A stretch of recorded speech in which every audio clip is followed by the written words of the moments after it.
Hello students, welcome to PMS.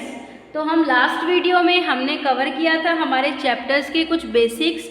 हमारा chapter है from trade to territory. तो मैंने आपको थोड़ा सा बेसिक इंट्रोडक्शन दे दिया था इस चैप्टर के बारे में। और लास्ट वीडियो में मैंने आपसे ये भी कहा था कि जो भी हम स्टडी करेंगे वो हम अब नोट्स के माध्यम से करेंगे। जस्ट मैं आपको सभी को एक पूरे चैप्टर का ब्रीफली बता देती हूँ कि किस टॉपिक में हम क्या क्या चीज़ें कवर कर रहे हैं। तो नेक्स्ट वीडियो में मैं आपके सामने नोट्स ही शेयर करूंगी। वो नोट्स जो होंगे वो आपको साथ साथ वीडियो जैसे चलेगी उसमें मैं आपको समझाऊंगी भी, तो आपको साथ साथ में जो वीडियो के साथ अपने नोट्स है वीडियो को पॉज कर राइट डाउन कर सकते हैं अपनी फेयर नोटबुक्स में। ठीक है, तो अब स्टार्ट करते हैं हम हमारा टॉपिक। तो अब इस चैप्टर में मैंने आपको बताया था कि जो हमारे ब्रिटिशर्स हैं वो इंडिया में क्यों आए थे।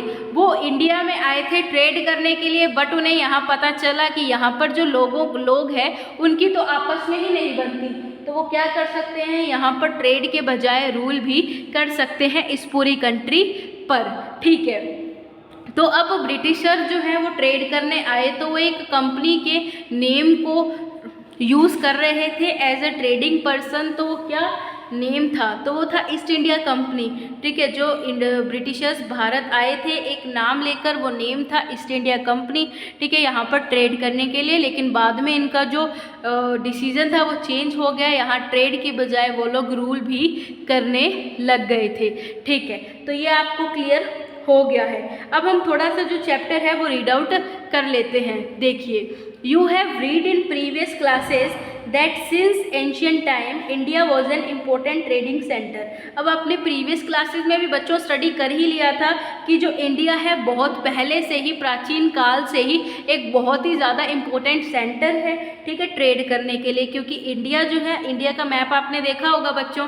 ठीक है, इंडिया एक पेनिसुलर कंट्री है, 3 ओशियंस है इंडिया के साइड में। ठीक है, जिसके थ्रू वो ट्रेडिंग आराम से कर सकता है अपने ओशियन रूट्स से भी। ठीक है, तो अब क्या है, the Indian traders were getting profits from this trade. अब क्या है कि जो इंडिया है ना वो क्या करता था कि प्रॉफिट्स भी होते थे जब वो ट्रेडिंग जो है करता था अलग कंट्री से। जैसे जो मर्चेंट्स यानी कि जो ये बिजनेसमैन्स वगैरह होते थे वो कहाँ से आते थे, यूरोप और एशिया से आते थे इंडिया में। अब एशिया क्या है, एक कॉन्टिनेंट है, और इंडिया एशिया के कॉन्टिनेंट का एक पार्ट है।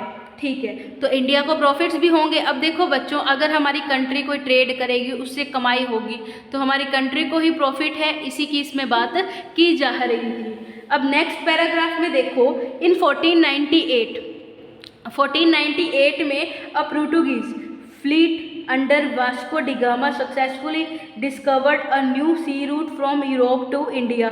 अब देखो, वास्को डिगामा, इनका नेम आप सभी ने सुन रखा होगा, पिक्चर आपको बुक में शो हो रही है। तो ये जो वास्को डिगामा थे, इन्होंने क्या किया था, एक ट्रेड रूट को डिस्कवर कर लिया था। एक ट्रेड रूट इन्होंने खोजा था, किसके बीच में, यूरोप से लेकर इंडिया तक के, जिसकी वजह से क्या था, इंडिया और यूरोप के बीच में ट्रेड करना बहुत ज़्यादा ईजी हो गया था। हमें भी बहुत बेनिफिट हो रहा था और यूरोप को भी काफ़ी अच्छा बेनिफिट होने लगा था। The Portuguese soon set up trading post इन गोवा। अब जो हम कहते हैं ना कि जो पुर्तगाल आए थे, पोर्टुगीज़ आए थे इंडिया में ट्रेड करने के लिए, वो कहाँ आए थे, वो इसी सी रूट के माध्यम से आए थे। और उन्होंने अपने जो ट्रेडिंग सेंटर है जहाँ से वो ट्रेड करना शुरू किया था, उन्होंने वो कहाँ पर सेटअप कर लिया था, वो सेटअप किया था गोवा में। ठीक है, गोवा में किया था, दमन एंड दीव में किया था, और बॉम्बे में किया था। बॉम्बे आज क्या है, मुंबई है। दमन और दीव यूनियन टेरिटरी है हमारे इंडिया की, और गोवा क्या है, एक स्टेट ही है। After this conquest in Goa the Portuguese instituted the Goa inquisition where new Indian converts and non-Christians were punished for suspected heresy against Christianity and were condemned to be burnt. मतलब क्या है कि ये जो पोर्टुगीज़ थे ये trade करने ही आए थे, बट ये कहाँ थे आए थे, मैंने आपको बता दिया था, गोवा में, दमन दीव में और बॉम्बे में। अब इनको इन इलाकों में क्या हो गया था, गोवा में इन्होंने अच्छा खासा अपना ट्रेडिंग सेंटर, अपना रूल इस्टेब्लिश कर लिया था। अब ये क्या करने लगे थे कि ये खुद क्रिश्चियंस थे। ठीक है, जो ये पोर्टुगीज़ थे, तो ये दूसरों का, जो नॉन क्रिश्चियंस लोग हमारे इंडियंस थे, उनके साथ ये भेदभाव करना शुरू कर दिया था। उनको उनको ये लोग क्या करते थे, प्रेशराइज करते थे, उनको प्रेशर फोर्स किया जाता था कि आप जो इंडियंस हैं वो अपना जो धर्म है, अपना रिलीजन है, उसको कन्वर्ट कर लीजिए क्रिश्चियनिटी में, वरना क्या होगा आपके साथ, इसी टाइप का जो डिस्क्रिमिनेशन है वो प्रिवेल्ड रहेगा। Goa became the main Portuguese base. अब गोवा क्या है, एक मेन सेंटर बन चुका था, ठीक है, पोर्टुगीज़ के बारे में, until it was annexed by India in 1961। तब तक जो ये गोवा है जो पोर्टुगीज़ का मेन सेंटर रहा, जब तक इंडिया ने वापस क्या कर लिया था, कब्ज़ा नहीं कर लिया था गोवा पर। अभी इंडिया ने गोवा पर कब्ज़ा कब किया, वो किया था 1961 में। कब किया था, 1961 में इंडिया ने वापस गोवा को अपने पास रख लिया था। जब तक इंडिया ने कब्ज़ा नहीं किया था गोवा पर, तब तक गोवा को कौन रन कर रहा था, कौन चला रहा था, तो वो चला रहे थे पोर्टुगीज़, जो कहाँ से आए थे, यूरोप और इंडिया के जो बीच में सी रूट खोजा गया था, उससे कहाँ आए थे, इंडिया में आए थे। तो ये आपको क्लियर हो गया। अब देखिए नेक्स्ट पेज पर आ जाते हैं। नेक्स्ट पे क्या है, the next to arrive were the Dutch. अब पोर्टुगीज़ के बाद जो नेक्स्ट लोग आए थे वो कौन थे, वो थे Dutch, with their main base in Ceylon. They establish ports in Malabar. इन्होंने मालाबार यानी कि साउथ इंडिया में अपना जो ट्रेड है, ट्रेड सिस्टम क्या कर लिया था, सेटअप कर लिया था। However their expansion into India was halted after their defeat in the battle of Colachel by the kingdom of Travancore during the Travancore Dutch war. मतलब क्या है कि डचों का जो रूल था ये ज़्यादा टाइम तक इंडिया में नहीं रहा। अब इनका जो रूल है ये कब ख़त्म हो गया था इंडिया से, तो इनका रूल ख़त्म हो गया था, इनकी एक लड़ाई हुई थी। कौन सी लड़ाई थी, वो थी ट्रैवनकोर और Dutch war. The Dutch never recovered from the defeat. अब क्या है, इस हार के बाद जो डच लोग थे ये कभी भी उभर ही नहीं पाए अपनी हार से। And no longer posed a large colonial threat to India. और इसलिए इन्होंने ज़्यादा नुकसान भी नहीं पहुंचाया इंडिया को, ठीक है। तो अब यहाँ पर एक न्यू वर्ड लॉन्च हो गया है बच्चों, कॉलोनियल। तो ये आपको सोच रहे होगे आप लोग कि मैम ये कॉलोनियल क्या है, तो मैं आपको बता दूँ कॉलोनियल क्या है। तो देखो बच्चों, एक वर्ड आया है यहाँ पर कॉलोनियल, कॉलोनियल और कॉलोनी या फिर कॉलोनीज, ये सारी एक ही बात है। अब कॉलोनीज क्या होता है बच्चों कि जब more powerful country less powerful country पर अपना रूल कर लेती है, तो वो जो मोर पावरफुल कंट्री होती है ना, लेस पावरफुल कंट्री को क्या बना लेती है, अपनी कॉलोनी बना लेती है। अब आप कंफ्यूज हो गए अच्छे से, मुझे पता भी चल गया। अब मैं आपको थोड़ा सा लिखकर समझा देती हूँ इस चीज़ को।